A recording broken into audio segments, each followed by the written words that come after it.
Hello friends, how are you. तो finally आज लीची के पेड़ पे लगी हुई सारी लीचियाँ तोड़ डाली।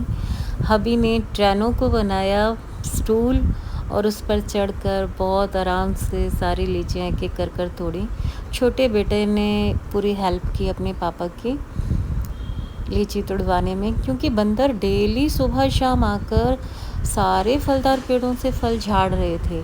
और ये क्या करते हैं कि खाते कम हैं और फैलाते ज़्यादा हैं। तो लीचियाँ पक चुकी थी, बारिश तो हुई नहीं है, इसीलिए 24 घंटे के लिए इनको थोड़ा ठंडे पानी में डाल कर रखेंगे, क्योंकि इनकी तासीर होती है गर्म और इनको एक बार तो पानी की ज़रूरत पड़ती ही पड़ती है। तो आज तोड़ी हैं सारी लीचियाँ और बहुत बढ़िया तरीके से। मुझे थोड़ा डर भी लग रहा था, क्योंकि ये जो अंगूर या लीची होते हैं ना, इन पेड़ों के ऊपर ततैये बहुत होते हैं, वो जो डंक मारते हैं ना वो। तो मैं काफ़ी टेंशन में थी कि कोई कीड़ा ना लग जाए। ये तोड़ तो रहे हैं, तो बार बार मैं इनको थोड़ा आगाह भी कर रही थी कि थोड़ा ध्यान से तोड़ना, क्योंकि ऐसा ना हो कि लीची तोड़ना महंगा पड़ जाए। और तेज़ धूप हो रही है, जबकि शाम का समय शुरू हो चुका है, फिर भी थोड़ा धूप है। और ये हमारा लॉन है।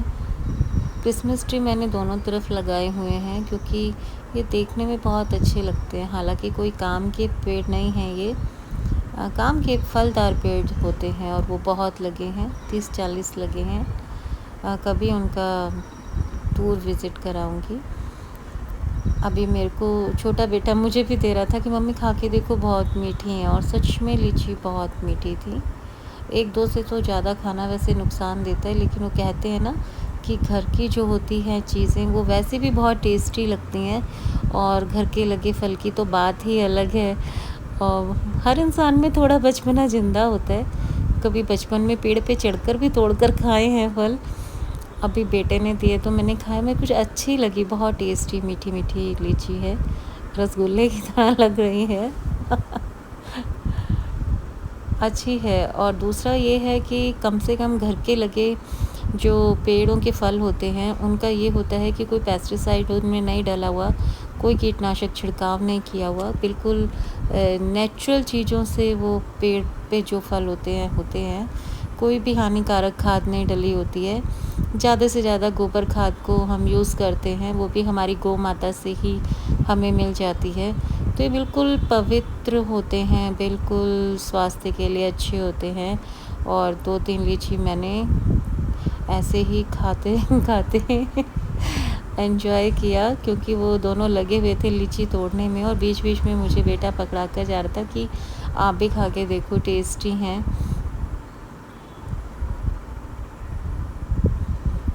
तो मानना पड़ेगा कि घरों में फलदार पेड़ ज़रूर लगाने चाहिए, क्योंकि जो घरों के फल होते हैं ना उनका कोई तोड़ नहीं होता है।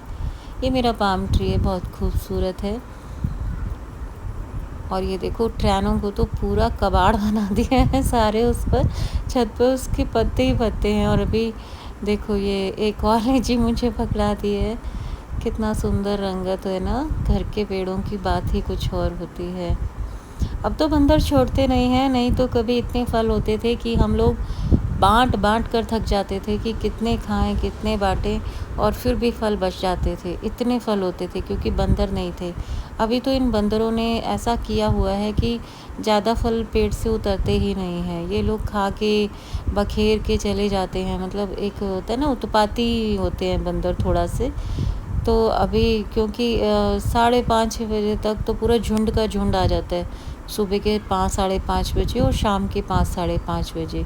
और वो पूरा इतना उत्पात मचाते हैं, और फलदार पेड़ों को तो बहुत नुकसान पहुंचाते हैं। लेकिन बाय गॉड्स ग्रेस थोड़ी सी लीची तो कम से कम घर के पेड़ों की नसीब हुई हैं, थैंक्स टू भोलेनाथ। और ये देखो कितनी सारी टूटी हैं, और मैं खा रही थी तो मेरा बेटा वीडियो बना कि मम्मी इतनी भी मत खाओ। लेकिन होता है ना कि एक बार इंसान थोड़ा सा खाने लगे, और घर के फल होते हैं तो। और फिर उसने मुझे बोला कि देखो आप खा रहे हो, और ये देखो वीडियो में आएगा, लोग कमेंट में लिखेंगे कि अरे चाकू ले लो, आप मुंह से ही छील रहे हो छिल के। तो क्या हुआ, घर में है अपने, इसमें क्या बनावट है। और ऊपर वाले ने इतनी तो वो शफ़ा बख्शी है ना कि हम फलों के छिलकों के लिए चाकू की कम से कम मोहताज न रहें। और देसी अंदाज है भाई, खाने के लिए भी हम थोड़ा इतने फॉरेनर थोड़ा ना बनेंगे कि बिल्कुल ही स्टाइल में रहे, तो मज़ा नहीं आता है खाने का। और अब इतना ट्रेनिंग ख़राब हो गई कि उसको वैक्यूम कर रहा है बेटा, और अंदर से भी, और ऊपर रूफ भी बहुत गंदा हो गया था उसका। तो अब सफाई अभियान चालू हो गया और मैं अपनी पूरी लीचियाँ उठाकर अंदर ले गई हूँ, पानी में